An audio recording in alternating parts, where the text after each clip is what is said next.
bawunya nnyo ate nga ali allergic to perfume ezo nga tazaagala banaakola atya. Era olina zeekuba. Baba bakugoba ne bakuddayo ne bagamba bagenda bakuba perfume. Waliwo abantu abazeekuba batandika okwasimula. Mulimu n'ezirumya n'omutwe. Kyogamba basobola okugobola okuwunya. Olw'okuwunya. Ojja kunaaba emirundi ng'ena kyokka bo tebanaaba olwedde. Bo tebanaaba. Simanyi oba tugenda kuti. Tebanaaba. Olaba ofuna wuzu. Agenda awanika ekigere mu sinki bw'ati. N'anaabako ekigere mu sinki n'agenda n'asala. Kati bano abasiraamu kwabo abawano abalaga nti nnyo bo bamanyi nnyo eddiini ne bakola wuzi ne bafuna wuzi ate nga eri bye basibuka eddiini ate bo tebanaaba. Ekigere akikola atya? Mu mwezi asookunamu omulundi ogwo. Ate bali abantu bakyafu. Naye nga tebawunya gwe bawulira bawunya oba tebawunya? Tebawunya naye nga bakyafu. Osobola otuuka mu kisenge. Oba kuba balina zi perfumes nga nnyo. Kati nga by'abaana abawala buli kimu ng'akasoma buli kimu. Oba kuba babeera bakimanyi nti n'omukozi wa. Kati gwe Kadaama Shagala nga gwalina okubirongoosa. Shagala kitegeeza ki? Era Kadaama. Omuwala nange kati nabiyize. Kadaama batandise bizinesi. Shagala ye muwala. Si kyo? Shagala Kadaama. Ye mukozi kati tugeze ngeno maid we ne waffe gonna amanya ge gamu. Gonna amanya ge gamu. Nkwaniriza ku Kyagwe TV mukutu gwa byamawulire guli ku social media platforms ez'enjawulo. Tufune ku Facebook, ku TikTok, otufune ne ku YouTube ne ku www.kyagwetv.com. Kyagwe TV tukola ebintu bingi naye okusingira ddala nga mawulire. Kyoba okola ogenda ku YouTube no subscribinga no likinga ne mu comment section noyitayo no commenting. Osobola okuwabula, osobola n'otuwaanako oba n'otusiima. Ate naawe ayagala okukukyaza osobola okulaba ennamba z'essimu kw'osobola okuyita naye mu maaso awo nja kuba onzisoma. Eno programu Labuka nze Nayiga Dora omwanjuzi wa programu eno. Nakugamba programu Labuka egenda kuba ekwata ku muntu engeri gy'atambuza obulamu bwe obwa bulijjo. Tugenda kuba tutunuulira eby'emirimu, eby'obufuzi, eby'enjigiriza, eby'obulamu, maka, mukwano, okuzayo abaana n'ebirala bingi. Olwaleero tutunuulidde eby'emirimu. Tugenda kutunuulira bakadaama nga bwe beeyita abaana abo abagenda okukuba ekyeyo. Tutunuulira obulamu bwabwe. Bangi bakaaba nga bakoze sente zaabwe ne baziweereza ab'enganda ne bazirya. Bangi babaferera ku social media okwo bintu bingi. Bangi abakaaba nga bali eyo nga bayita mu kubonaabona okwenjawulo.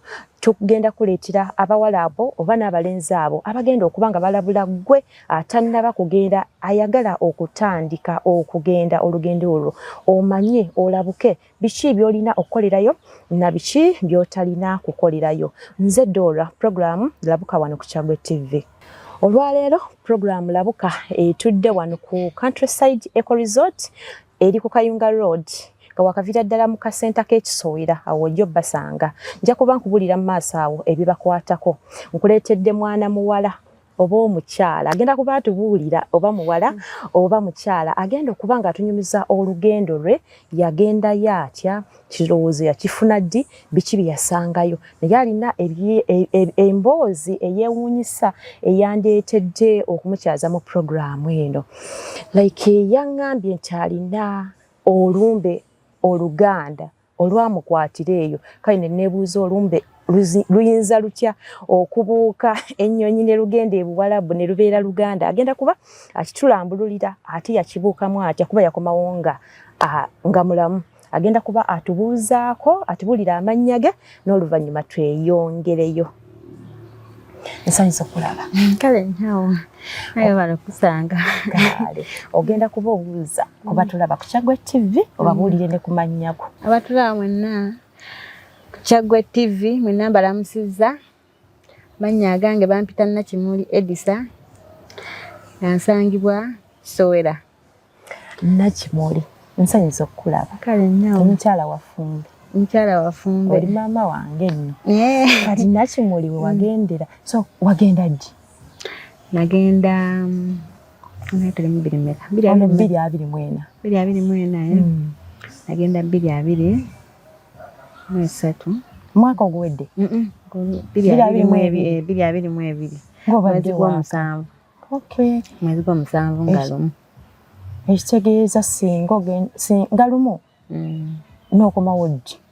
Nkomawo mu January guno omwaka guli era 2023 tewawezaayo mwaka wagenda 2022 kati bwe wagendera egyo emyaka waliwo etteeka eryali wano nga lyabakyala nga tetwogera myaka gyaffe naye ng'oli waddembe okuligoberera oba okulimenya kati gona oligoberera n'olimenya ery'emyaka ogenda tubira ku myaka gyo emyaka banzaala mu 9 katubira n'emyaka emikaawo okay bajjako omanyi lwaki nkubuziza emyaka mbadde ndaba ng'olyanga omuwala omuto olyanga omukyala kale nga mbuzaabuziddwa katwogera na muwala kati olina abaana?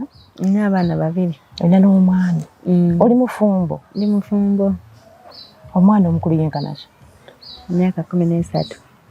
My God, wayangu eyanguye ebintu byamubiri. Okay, kati bwe wagendera era wali mufumbo? Nali mufumbo. Kati ekirowoozo wakijjawo omufumbo okulinnya ennyo? Ekirowoozo nagala ngene nkyuseko bulamu. Ngeno bugaanye? Kale nali nkola naye nga wabaawo tasobola kutukola ki? Kutuukiriza. Kati ng'olina ebirooto by'oyagala naawe okola ki? Otuukirize. Omwami n'omugamba? Ne mugamba. Nakkiriza? Nakkiriza era nzaalirekamu ssente zaali zange saagenda nti bammanja. Naye nakola nga obusente bwange mpola mpola. N'obweteekamu? Ogundi express M40. Passport. Eriwa? Wakozesa ne express kati gwe omuntu asobola express mangu M40 wali tosobola kufunayo ka business n'otagenda ka business kati olaba kale ebweru kirungi kyebweru tiwogenda ebweru ebizibu byonna oba bikubye ki amabega ebisinga naye kati wobanga oli ku ground boat buli ekijja oba n'omutwalo mu nsawo ojja kukola ki ojja kugujjayo naye kati wobeera like ebweru nebakubira esimu tugeze ofuna emitwalo 9 waleka abaana emabega making sure nti jasefingako emitwalo meka 5 kubanga ene Uganda esobola otuuka nga 8 muzize kisinziira gundi weeyimiridde nakoze eki weeyimiridde kanomanya nti aga5 bogenda gatereka kinowerezeeko abaana kati abasatu ge gabeera gakola kwezo zikabeera bakusabe kakati omwami wamusiibula ng'ogenda namusiibula nemulekera n'abaana abaana yabasigaza n'obasanga ng'ali nabo bulungi tujja kutuukayo eyo kati okugenda kuno ekirowoozo wakijjawa walinayo omuntu aliyo waliwo eyakugamba nti like ekirowoozo wakijjawa okugenda ekirowoozo kale waliyo mugundi kale tugeze mujjange muganda wa bba wange omukyala mugundi abanga kale mujja wange muganda bba mulamu w'omusajja naye mukazi yasooka n'agendayo tuyasooka n'akomawo kati bwe yakomawo kale nga nange nali nayagala dde okola ki okugenda kati bwe yagira ne ngendayo nakola ki naŋŋamba kantwale mu eno kampuni okole ki ngiri ekitegeeza wagendera mu kampuni mu kampuni bagita unique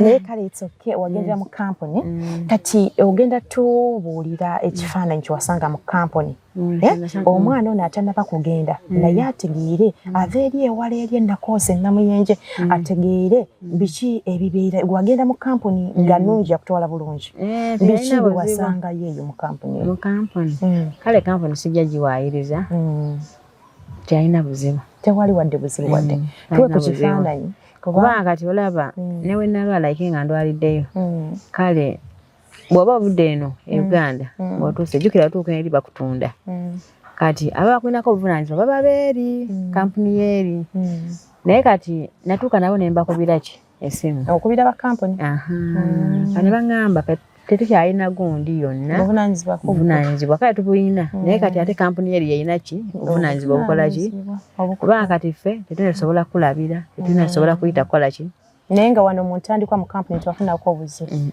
kati kampuni zino ziba zirangira like emirimu gy'abawala abaagala okugenda okukola balaga nti balangira bwereere baagala abawala babakolera pasipooti babakolerako buli kimu okubwereere gwe bwe watuuka awo bakusabayoko ku ssente basaba ssente bakusabanga mmeka Esente katugeze passport eba ya sente already waliwo girina anti kati bagamba ku mirundi ebiri waliwo esente entono naye ngagenda kulwawo fuluma ne express kati ne bagamba waliwo express ojja kuwayana etegeze no passport wagifunira ali ku company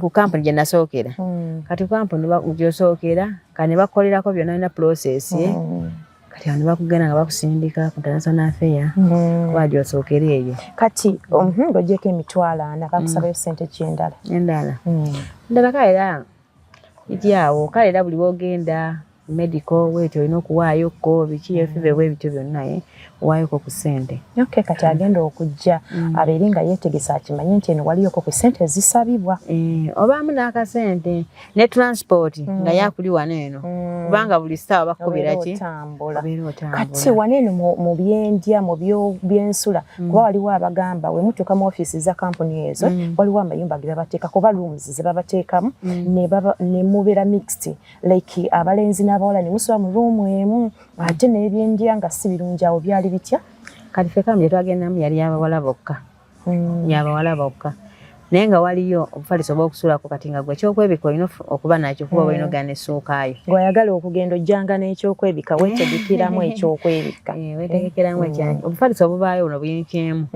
bubeerayo naye kati obaamu naawe ebyokulya kati ogamba nga tukyali eno nga tuli wano nga tukyali kampuni yawano e Uganda kampuni yawano e Uganda ekyokulya nga mweyiiya kati gwe weeyiiyango obaamu n'akasente kera ng'olina okugula ki kati wali weetegeseemuko ng'emitwalo 6 esente olaba bw'otandika process yo gobako ebintu byogenda ebweru manyi olina okuba n'akasente akakola ki akawera kuba buli woolaga bayinza okugamba wano eno tambuza mpapula ezo nga buli woolaga transport sente buli woolaga boda ekuba oyinza otuuka ne bagamba sooka oleteyo 5 sooka oleteyoko bweziti n'okwata n'okola ki kati awamalawo bbanga ki wa ku ofiisi kati ku ofiisi awasembayo tetwalwawo namalawo ennaku zaali oba 4 wano Uganda kozi kati awantu w'olwirawo ddala nga mugenze ku training weeks ezo nga musoma weeks 2 training eyo wagimatira kuba baatugamba training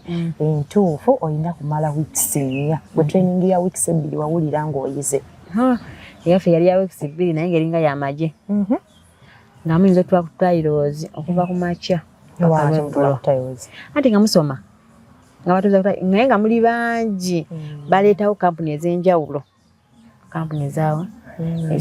kubanga ffe kampuni gundi gye twakola training twali gundi obudde bwayo Kawempe Tula twali Kawempe kati nga musoma biki okusoma kale kati babayigiriza oba ogenze eri gundi ku Bawarabu balina bayigiriza tolina kulya nnyo era twalyangako katono n'okwerumya enjala kubanga ogenda kugwa mu kiyumba ebiseera ebimu ng'emmere bagikumba ng'olina kubba nzibe ate omwana agenze ebweru oyiga okubba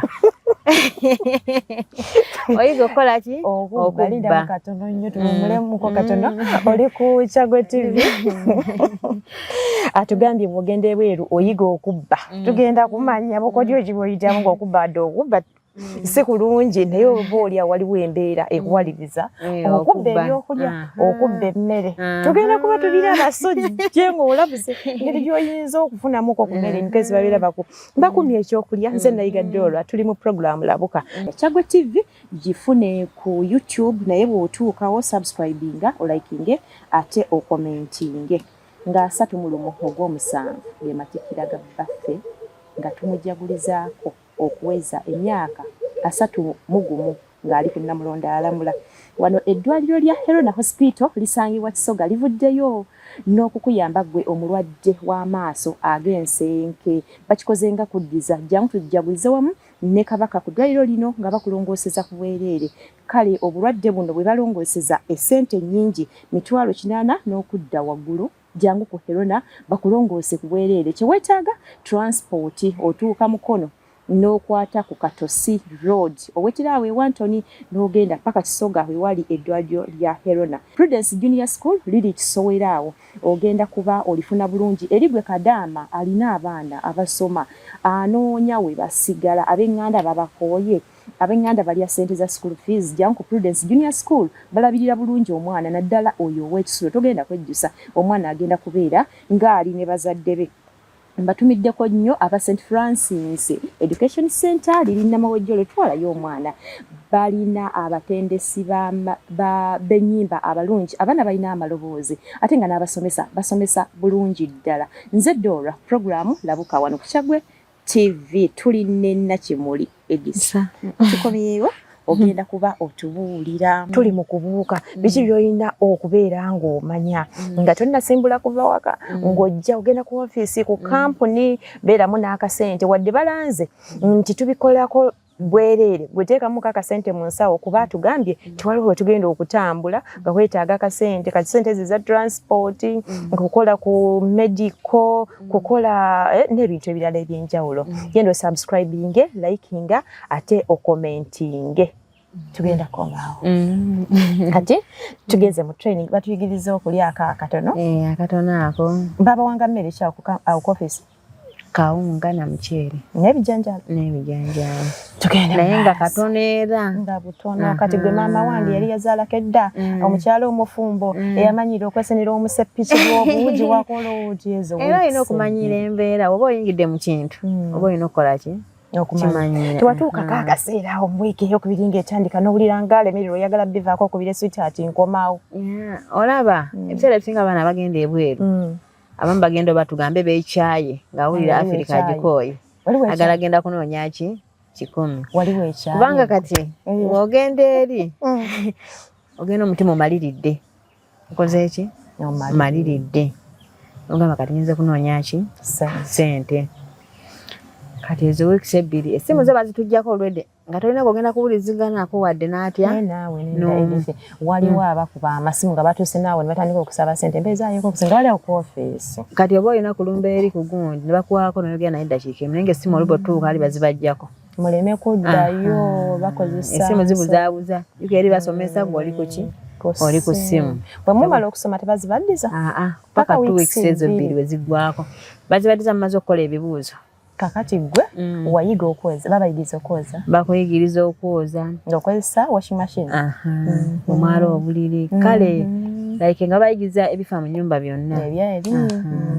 ebitandikibwako kati nga amasopiti shakala biki ebyo byonna amasepiti taasa basala ogamba ekigambo kye taasa sepiti taasa ky'ekyobutaasa yesepiti yo bagiyita taasa kati tugeze esowaani bagiyita sakala okimanyi nti nno biringanga ebifaanaganamu ebyawano kubanga esepiti mu Luganda ensaka se zibavumbirangamu edda bagiyita batya sakala sakala netaasa taasa bweneviira ku programu njagala nga njizeeyoko ebigambo ebyoluwalabu kakati mumaze okutraining ogambye weeks ebbiri naye wamatira okusinza ku kiwasangayo eki ku training nagenda okuvaayo era ng'oyizeeyo kati oba otuuse eri oba tofuna nnyo buzibu bw'amaanyi nga mama oli akutumye nga bakulabuddeko era kati mama bw'akutuma ekintu nga tokimanyi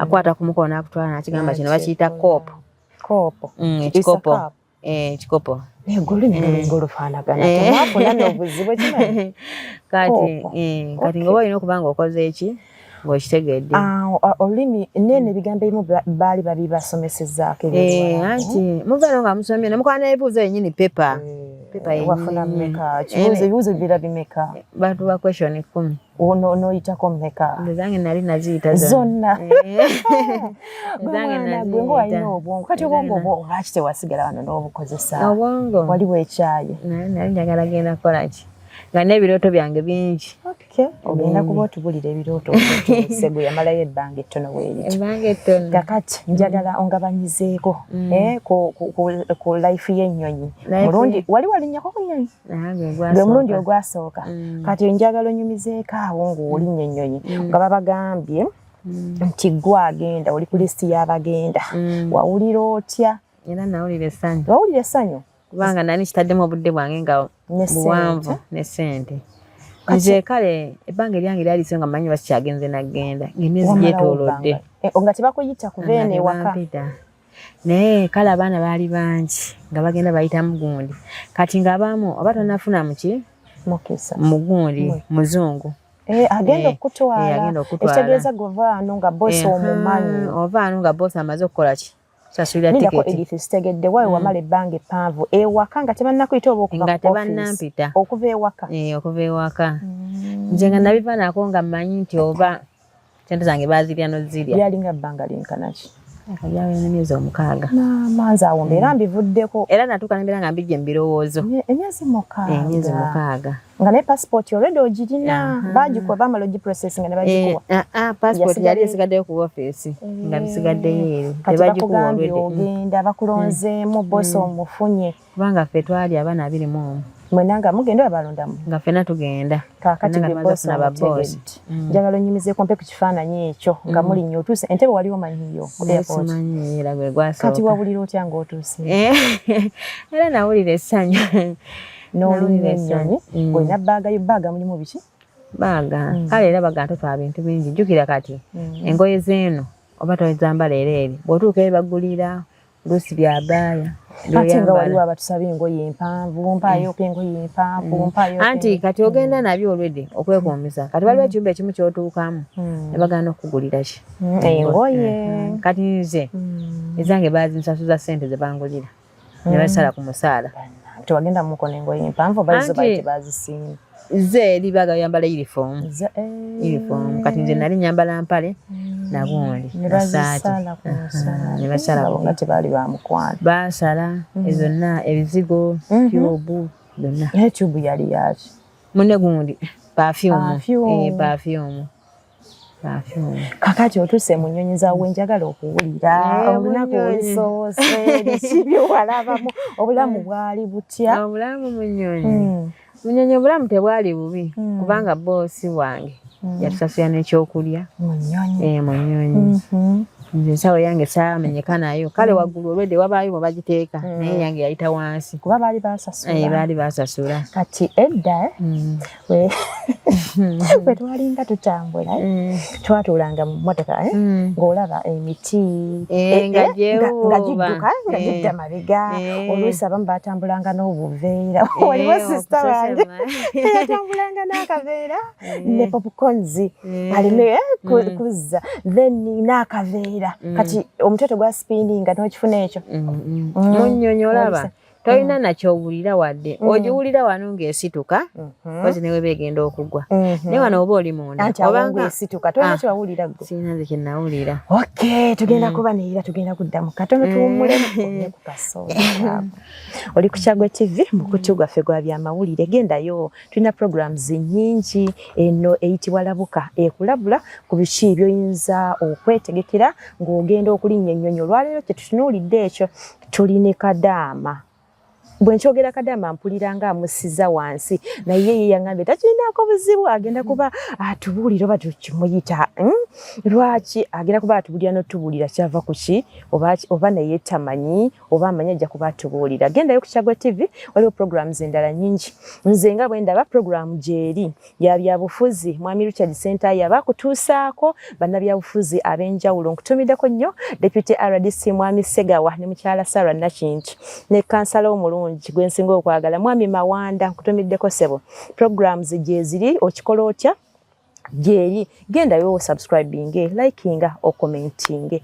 ayagala okulanga naffe Kyaggwe TV tukola ebiranga ebirungi amaloboozi kiriya leeta bizinesi yo tugirangire akalango n'omuzzukulu kalisanga tukola ku mbaga emikolo tukikwatira ddala tukola video ennungi tukuba ebifaananyi ne tukutegekera album ey'ebirooto byo n'ebirala bingi tukola live streaming tuwe omukolo tugukube abantu mu maaso ng'ate network makula temuli wadde akasikatidde nze nayiga Dora tukyeyongerayo ne Kadaama waffe olwaleero agenda tubuulira oba tawulira bubi nga tumuyita Kadaama kinswazaamuko ndabanga akusiza wansi ndabanga akuyisa oba mukomba boxi okitegeera muli okiwulira otya gwe nga bakikuyisa si kibi ekyo kubanga buli mwana ali ebweru yenna era bamuyita Kadaama kati gwe nakikuyita tolina kyonoowulira si kirina mbuzibu wadde twakomye nga tutuuse mu nnyonyi kaakati tugivuddemu otuukirawa watuukira ng'ovudde Entebbe Ovudde mu yes budde kati mutuukira Dubai. Mutuuke Dubai ne muvaamu mu nnyonyi. So koleke edifisa kubuziza wagenda mu nsi. Ani nze Saudi. Nali Saudi. Tutuuse Dubai. Tutuuke Dubai. Tulina ossula we Dubai. Kati ennyonyi yaffe yasituka ssaawa bazaalinga 3. Ez'okumakya. Ez'okumakya. Etwala paka wa Saudi. Kati Saudi twatuuka basaawa zaalinga 8. Bwe twatuukira wa Saudi. Biki by'olowooza mu mutwe ng'oli mu nnyonyi? Mu nnyonyi.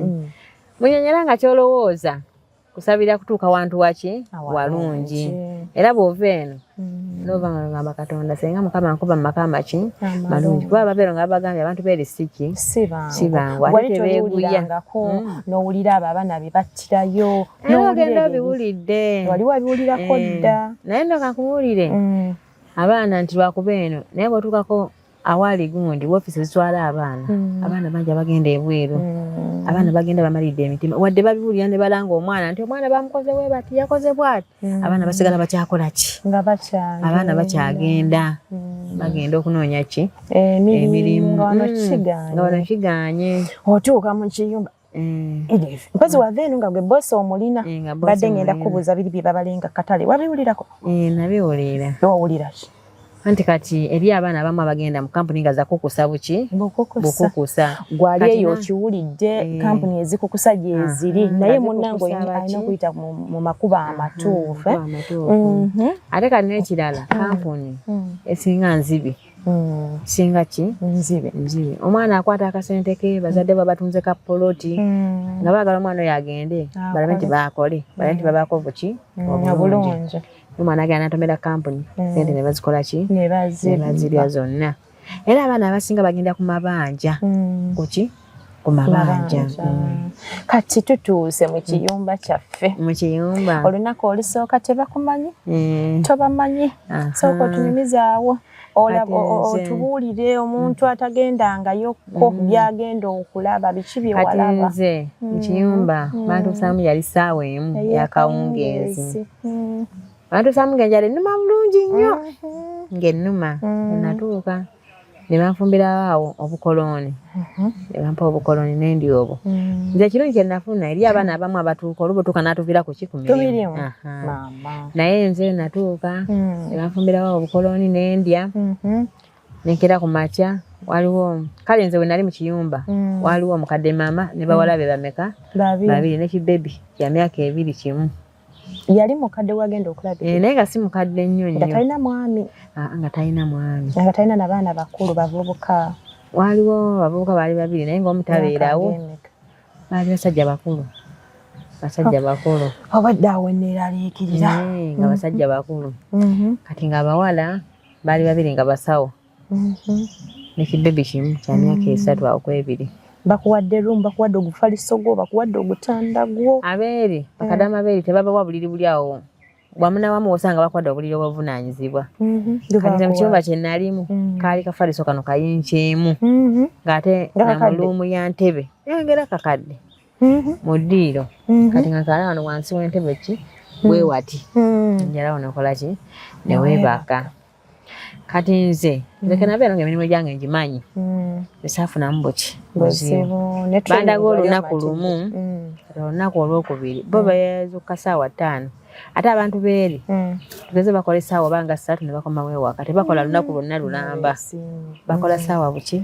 Busaawa. Kati nze bwe bandaga olunaku lumu olwaddako bonna nga babindaze ng'obikutte. Nensooka nenzuuka ssaawa 11 ez'okumakya. Ez'okumakya ne naaba. Kati nagenda okulaba ssaawa emu ng'emirimu gyange ngikoze eki? Ngimaze nga nzira ku simu yange. Nze nali sifumba omanyi bagamba wova eno kintu oba tookikole bagaye sijja kikola ki? Obagambira obagamba otya? Kati nze nagaana okufumba. Anti obagamba otya? Okufumba. Enti nze sigenda kufumba. Bali bamanyi English? Bamanyimu akatonotono. Kati mukadde kale kati omukadde nze gwe nalina kati nga nze kyemuyambako kusala buno basala ebino ebirungo byoki byokufumba kati nga yakola ki nga yafumba kumuweerezaako ebyo yagira nange nenkirekererayo saabikwatako ye nasigala ng'akola ki ng'afumba gye mmere gye tukola ki gye mulya ate toswala muli okufumbira ate ng'oluusi olumu tafumba bagenda ne bagula teekaawe ne bayita ne tukola ki ne tulya eyo ate bo tebalya kyeggula ebiseera ebisinga banywawo buggakuwa ate gakuwa bibiki bubanga kati tugeze no wonanywa caayi kati bo muntu basekula ne bagatta bu coffee clubs babita ne babita kata kakati gwe naawe wanywanga ebyo nga tolya mmere nze nalyange emmere yange yasigalangawo mwesiga njukira balina ebyuma kati wesigalawo oba oliddeko n'olekawo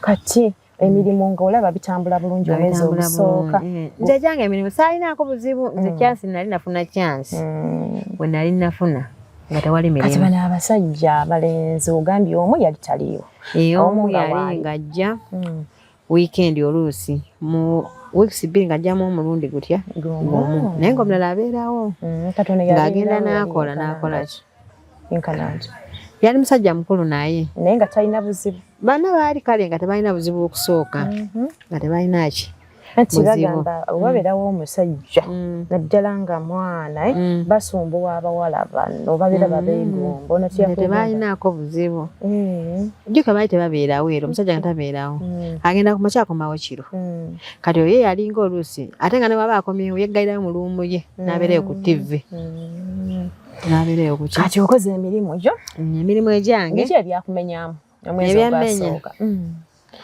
siina byammenya siina byakola ki mwezi ogusooka bakuwadde sente ali ofuna sente eziwera gyali 9,000 nga zonna zifuna 9 kati batemyetemyeko anti kati nga ozisindika ne Uganda awo nga bazitemebwako nga zituukanga mmeka kati oluusi zinza tuuka 85 luusi 83 mwezi 87 lwaki baateekanga ku akawunti wasindikiranga muntu nasindikiranga muntu ye nali sinagulawo akawunti kitegeeza agenda abeere ng'alina akawunti oba gwe tewafunamu buzibu gwasindikira zikoma bulungi yazikuma kuba bazinjirangako ne bazitwala ku akawunti waliwo omuto wange yali yagulawo akawunti alinga oziteeka ku ya mutowo kali mutowo bwakuyitamu n'akulya oli tukwatagana tuli kintu ekyo naye nga mu butuufu ekituufu kiri nti omuntu yandibadde n'akawunti ye natasindikira muntu era bwe kiri abaana nga bakaaba babalya gwe nga abaana bo babalya abaana bakaaba bo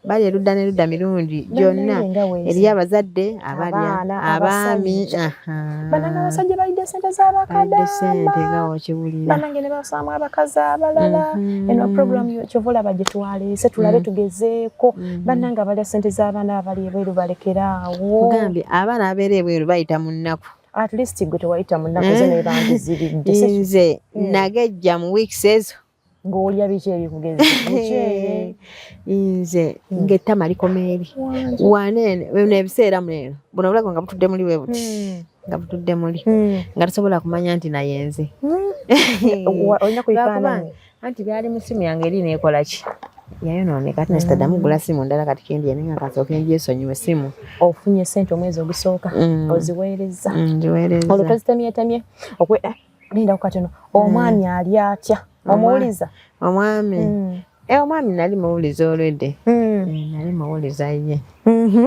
oli mu programu Labuka ne Dora ayagala okulanga naffe ennamba z'essimu weeziri awo ojja kuba oziraba kasita subscribinga naye kanze kuyitiremu nnoti 773 68873 43 tusinzidde wano ku Countryside Eco Resort tuli Kayunga Road kilomita ziri mu 7 ku 8 okuva Mukono nga wakaviira ddala mu kasenta k'ekisoolera awo ng'onootera okutuuka ku satellite woba otusanga bingi nnyo ebiriwo jangu okole ku mubiri balina gym osobola okujja n'osamba ku mupiira swimming pool weri ebyokuzanyisa by'abaana bingi balina ebisulo ebirungi leeta omuntu wo munyumirwemu tulina Nakimuli Edisa yagenda Saudi Arabia mu 2022 n'amalayo emyaka myezi 8 naye wano wanyuma bannange wano wanyuma tosobola tutegeera nti naye ggwe nga wanyuma nnyo oba Saudi yakunyigamuko kati wafuusa ate n'okogga nnyo kati omubiri gwesika luli nali munene mu January omwaka guno guli omwaka omaze wano akabanga kawezeeko Uganda nga si nnungi tekiisa bungi n'okogga emirimu gyeno mingi oyagala kati oddeyo njagala okuddayo era essuubi ndina eryagala okuddayo kakati twakomye ng'otunyumiza ku bulamu no wabadde otemaatema ssente waweereza akaani omwami nina gwe nali nganziweereza nga si mwami lwaki si mwami omwami takwata bulungi ssente nange ogenda kale omuntu oba obadde naye ekiseera omutegeera ate abantu abo beetamu akameeza naye nabo balina engeri gye bakwata ku nsimbi z'ekikazi okitegeera kati nze nalina mukwano gwange olulire bwe nasindikiranga bw'osindikira mukwano gwo sigega amaziga getwogerako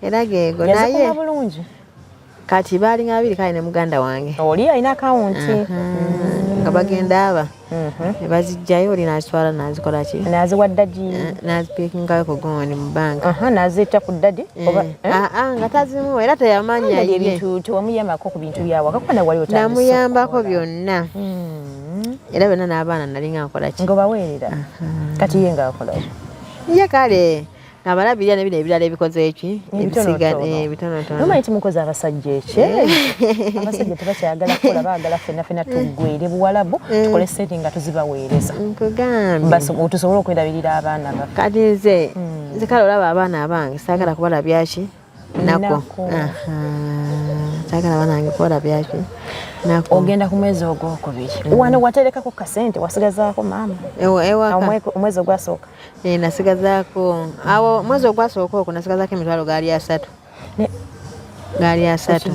ku 8 kubanga kale nasaasaanya nnyo process zaali mpanvu kale nali sirina bbanja naye kati nalinayo abaana abo kale n'okalondalonda we butyo kati ate waliwo bano abategeera nti wagenda tebakussa ku masimu nga bakusaba nti kati olaba obuzibu obwange sirina bansobwa ku sente zange oba tebategeera nti wagenda bategeera naye tebakugambako nti tuwe nga bo balungi bannange omuntu aba yakagenda weekisi 3 omuntu n'amukubira nga bw'alina looni bwekiri era nga tannakwata ku ssente nga tannakwata nako bwenzala kwata tozirya kwadde n'ekikumi n'ekitya naye nga bali eno be basinga okukola ki okuzaagala oli muzadde ng'okyalemereddwa ku ssomero kimu oyinza otwala omwana wo omwaka guno nsonga ki ekyakulemesezza school fees bakusabye nnyingi olugendo lunene ng'ebyentambula bikyakalubye nandi kyonoonya essomero erinaalabirira obulungi omwana wo okuviira ddala ku by'okusoma mu kibiina okuzannya n'okutumbula ebitone ekyokuddamu si kirala ly'essomero lya Prudence Junior School Empoma Mukono lisangibwa ku luguudo oluva e Mukono okudda e Kayunga nga wakayitako mu katawuni k'Ekisowera opposite n'Empoma Girls School. Prudence Junior School liri mu kifo kigazi bulungi era ekisirifu ate nga lirina abasomesa abakugu ddala ebyokwerinda ku ssomero biri gguluggulu ebyentambula babikolako anti emmotoka ezitambuza abaana weeziri essomero lya ddene boarding nga mu kaseera kano okuwandiisa abayizi kugenda mu maaso awo ku ssomero liwandiisa abayizi okuva ku daycare nursery paka ku P7 ebisale birungi ddala ng'abaana abava ewaka basasula emitwalo 3 gokka ng'ate bo ab'ekisulo basasula emitwalo 6 gyokka abaana balya bulungi ne bakeera ku ssomero nga basanyufu gw'ayagala okuwandiisa omwana n'okumanya ebisingawo kuba ku noti 7 noti 1 29 92 38 oba noti 773 noti 62 21. Prudence Junior School tuwa omwana wo tumusomese togenda kwejjusa.